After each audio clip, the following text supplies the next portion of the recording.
don't shout at me បាទកុំស្រែកដាក់ខ្ញុំ how now down allow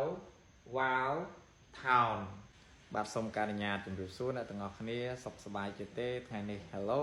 everybody how are you today បាទថ្ងៃនេះខ្ញុំបាទ Mr. សំសុធាសូមការអនុញ្ញាតចូលខ្លួនមកបង្រៀនភាសាអង់គ្លេសបាទថ្នាក់ដំបូងទៀតហើយ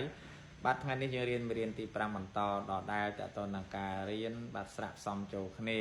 បាទហើយវីដេអូនេះផងដែរខ្ញុំបាទសូមអធិស្ឋានទុកជាមុនក្រែងលោកខ្ញុំបាទធ្វើទៅមានការខុសឆ្គងយ៉ាងណាគោលបំណងគឺដើម្បីជួយចែករំលែកនៅចំណេះដឹងបន្ត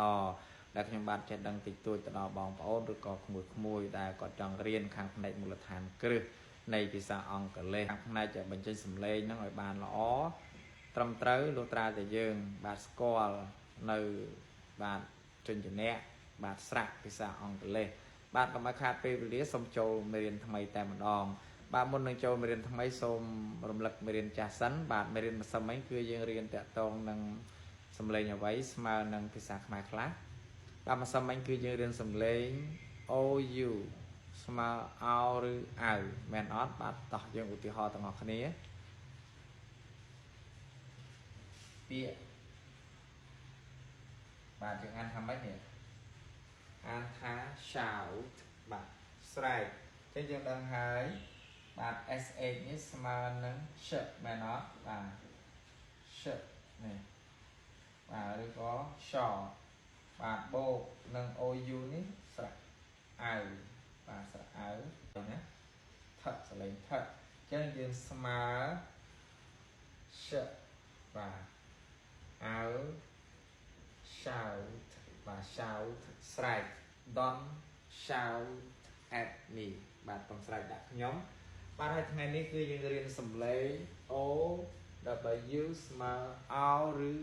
អៅដែរបាទជាមួយឧទាហរណ៍ទាំងអស់គ្នាពាក្យហៅបាទហៅបាទចាំមើលណាចឹងស្មើ A នេះស្មើហបាទ O W នេះស្មើអៅយើងស្មើមកហដល់សាអៅហៅបាទរបៀបឬក៏វិធី How to learn English បាទរបៀបរៀនភាសាអង់គ្លេសហើយមួយទៀតស្មើនឹងសំឡេងអោយើងមើលពាក្យនេះ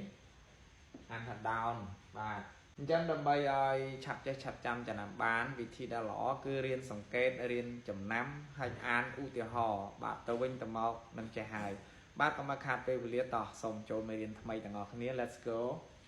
ចឹងថ្ងៃនេះយើងរៀន O W ស្មើអោឬអៅ example របៀបឬវិធី How របៀបរៀនអង់គ្លេស How to learn English ឥឡូវនេះ now ចូលចាប់ដើមឥឡូវនេះ start right now ចុះឬធ្លាក់ down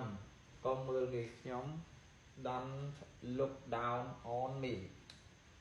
អនុញ្ញាត allow ពុកម៉ែរបស់ខ្ញុំមិនអនុញ្ញាតឲ្យខ្ញុំលេងទូរស័ព្ទទេ My parents don't allow me to play phone